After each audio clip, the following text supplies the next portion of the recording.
आतापर्यंत आपल्याला वीज किंवा विद्युतधारा कशी तयार करायची हे फक्त बॅटरी वापरूनच माहीत होतं. बॅटरी म्हणजे केमिकल्सनी बनलेली असते. आपल्या खेळण्यांमध्ये, घड्यांमध्ये किंवा मोबाईलमध्ये जी छोटी सर्किट्स असतात, त्यांच्यासाठी बॅटरी ठीक आहे. पण समजा आपल्याला खूप मोठ्या प्रमाणावर वीज वाटायची असेल तर? म्हणजे जगातल्या लाखो घरांना वीज द्यायची असेल तर? मग आपण काय मोठ्या मोठ्या बॅटऱ्या बनवणार का? विचार करा किती केमिकल लागेल. तर आता आपल्या समोर एक मोठा प्रश्न आहे. आपण कोणत्याही बॅटरीशिवाय किंवा केमिकल्स शिवाय वीज तयार करू शकतो का? हे खरंच शक्य आहे का? चला शोधून काढूया. आपण हे आधीच पाहिलं होतं, की आपण एखाद्या तारेमधून किंवा कॉइलमधून वीज पाठवली, तर तिच्या भोवती चुंबकासारखं एक चुंबकीय क्षेत्र तयार होतं. म्हणजे वीज चुंबकीय क्षेत्र तयार करू शकते. पण मायकल फॅरेडे नावाच्या एका हुशार माणसाला विचार पडला की याच्या उलट शक्य आहे का? म्हणजे चुंबकीय क्षेत्रापासून वीज तयार करू शकतो का? कारण जर उत्तर हो असेल, तर ही खूप मोठी गोष्ट होती. कारण मग आपल्याला बॅटरी किंवा केमिकल शिवाय फक्त चुंबकीय क्षेत्रांचा वापर करून वीज तयार करण्याचा एक नवीन मार्ग मिळाला असता. त्यामुळे फॅरेडे खूप उत्सुक झाले आणि त्यांनी हे तपासण्यासाठी खूप प्रयोग केले. चला, आपणच फॅरेडे आहोत असं समजूया. हे खरं आहे की नाही हे तपासण्यासाठी आपल्याला कोणते प्रयोग करावे लागतील? आपल्याला एक परिपथ लागेल ज्यातून वीज जाईल. सोप्या भाषेत सांगायचं तर एक धातूची तार आणि एखादं वीज तपासणारं उपकरण, जे आपल्याला वीज वाहते की नाही हे सांगेल. फॅरेडेने गॅल्व्हॅनोमीटर वापरला होता. तो तुम्हाला वीज वाहते की नाही आणि ती कुठल्या दिशेने वाहते हे सांगतो. पण तुम्हाला माहिती आहे का, गॅल्व्हॅनोमीटर खूप कंटाळवाणे आहेत. तर त्याऐवजी आपण एक बल्ब वापरूया आणि असं समजूया की आपला बल्ब पिवळा चमकेल जर वीज एका दिशेने वाहते आणि तो निळा चमकेल जर वीज उलट दिशेने वाहते. यामुळे आपला पूर्ण प्रयोग अजून मजेदार होईल, नाही का? ठीक आहे. आणि आपण बॅटऱ्या वापरायच्या नाहीत. कारण आपल्याला हेच तपासायचंय, की आपण चुंबकीय क्षेत्रांचा वापर करून बॅटऱ्यांशिवाय वीज आणि विद्युतधारा तयार करू शकतो की नाही? आणि चुंबकीय क्षेत्रासाठी आपल्याला एक चुंबक लागेल. तर चला, एक चुंबक आणूया आणि ते चुंबक या कॉइल जवळ ठेवूया आणि काय होतं ते पाहूया.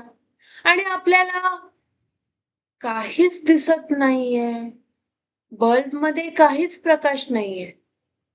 म्हणजे वीज नाही, विद्युतधारा नाही. पण चुंबकीय क्षेत्र तर आहे. कारण मी चुंबक जवळ ठेवलाय. याचा अर्थ चुंबकीय क्षेत्र वीज तयार करत नाही. किती ती निराशा झाली. जाऊ दे. आता काय हा प्रयोग बंद करूया आणि आवरावर करूया आणि हा चुंबक पण फेकून देऊया. तुम्हाला ती चमक दिसली? आता चुंबक परत आणून बघूया. अरे वा, आपल्याला पुन्हा एक चमक दिसली आणि ह्या वेळेला ती निळी होती.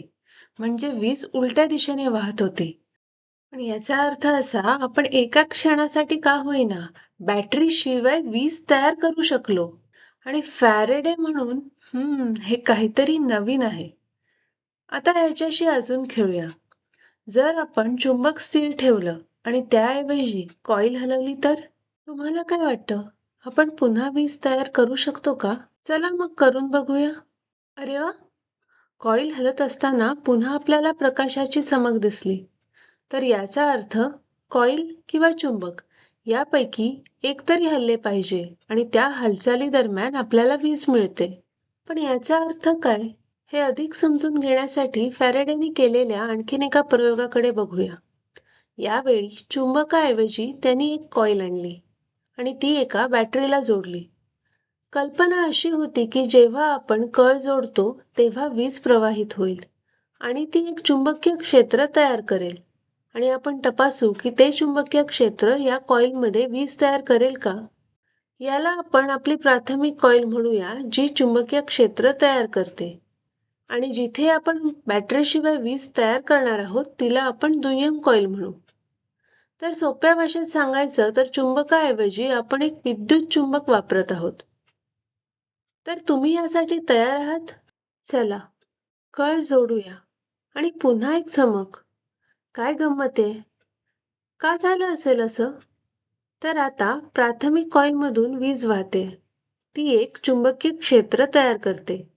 पण आपल्याला दुय्यम कॉइलमध्ये काहीच मिळत नाही. आपल्याला फक्त एका क्षणासाठी ते मिळतं. तर असं का होत असेल? ठीक आहे. चला हे उघडूया. अरे, पुन्हा चमक दिसली. तर हे रहस्य काय आहे हे शोधण्याचा प्रयत्न करूया. चुंबकासोबतच्या आणि कॉइलसोबतच्या दोन्ही प्रयोगांमध्ये काय समान आहे? तर तुम्ही विचार करू शकता की या दोन्हीमध्ये काय समान आहे जे वीज तयार करू शकतं. चुंबकीय क्षेत्राच्या दृष्टीने विचार करा आणि तुम्ही हे कोडं उलगडू शकता का ते बघा. चला आता पुढे जाऊया. जर आपण आपल्या कॉइल आणि चुंबकाच्या प्रयोगाकडे परत गेलो, तर आपण पाहिले की जेव्हा आपण चुंबक जवळ आणतो किंवा ते दूर नेतो, तेव्हाच बल्ब पेटला. पण जेव्हा आपण चुंबक हलवतो, तेव्हा कॉइलमध्ये जाणाऱ्या चुंबकीय क्षेत्राचं काय होतं? तर जर मी चुंबक जवळ आणलं, तर चुंबकीय क्षेत्राची ताकद वाढते, कारण ती चुंबकाच्या जवळ आहे. आणि जेव्हा आपण चुंबक दूर नेतो, तेव्हा या कॉइलमधून जाणारे चुंबकीय क्षेत्र कमी होतं. आणि त्याच वेळी आपल्याला बल्बमध्ये एक चमक दिसते. बहुतेक फॅरेडेने विचार केला असावा की कॉइलमधून जाणारे बदलते चुंबकीय क्षेत्रामुळेच इलेक्ट्रिक करंट किंवा वीज तयार होते. जेव्हा चुंबक स्थिर असतं तेव्हा चुंबकीय क्षेत्र पण स्थिर असतं. ते वेळेनुसार बदलत नाही. ते तसंच राहतं. म्हणून कदाचित स्थिर चुंबकीय क्षेत्र वीज तयार करत नाही. परंतु बदलणारे चुंबकीय क्षेत्र वीज तयार करू शकते. चला पाहूया आपण हाच तर्क दुसऱ्या प्रयोगालाही लागू करू शकतो का? दुसऱ्या प्रयोगात जेव्हा आपण कळ जोडतो आणि जेव्हा ती उघडतो, तेव्हा आपल्याला एक चमक दिसते, पण मधल्या वेळात नाही. इथे काय होतं? जेव्हा आपण कळ जोडतो, तेव्हा कॉइलमधून विद्युतधारा वाहू लागते. समजा ती विद्युतधारा 1 अँपिअर आहे. आता कळ बंद करण्यापूर्वी ती 0 होती. आता ती 1 अँपिअर आहे. पण प्रश्न असा आहे की विद्युतधारा शून्यापासून अचानक 1 वर जाते का? तर नाही. ती शून्यापासून 0.1 नंतर 0.2 0.3 असं करत करत शेवटी 1 अँपिअर पर्यंत जाते. हे खूप वेगाने काही मिलीसेकंदांमध्ये होतं, त्यामुळे आपल्याला ते कळत नाही. पण ते होण्यासाठी खूप कमी वेळ लागतो. आणि म्हणूनच त्याच वेळी जेव्हा आपण कळ जोडतो, तेव्हा विद्युतधारेची कमाल मूल्यापर्यंत म्हणजे 1 अँपिअरपर्यंत वाढ होत असते.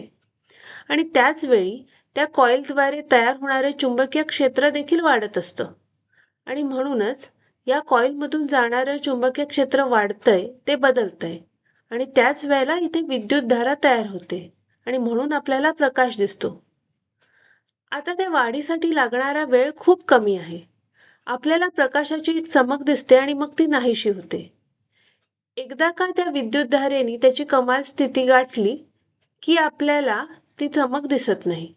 कारण त्यापुढे चुंबकीय क्षेत्र बदलत नाही. आणि जेव्हा आपण कळ उघडतो, तेव्हा विद्युतधारा कमी होते आणि ती पूर्णपणे कमी होण्यासाठी काही वेळ लागतो. आणि त्याच वेळी चुंबकीय क्षेत्र देखील कमी होतं. आणि चुंबकीय क्षेत्र बदलत असल्यामुळे आपल्याला एक चमक दिसते. तर फॅरेडेने काय शोधलं?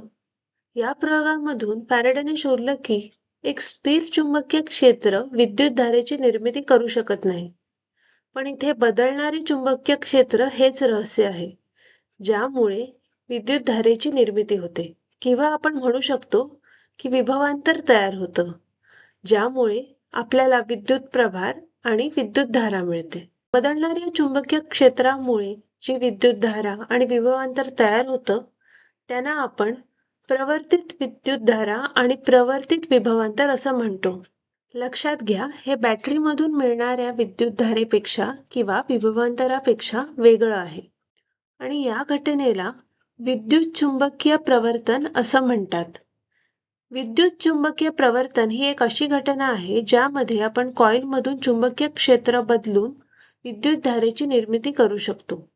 आणि जेव्हा फॅरेडेने आपला शोध सादर केला, तेव्हा एका व्यक्तीने त्यांना विचारलं, मग काय? बदलणारे चुंबकीय क्षेत्र विभवांतर तयार करतं, यात एवढी काय मोठी गोष्ट आहे?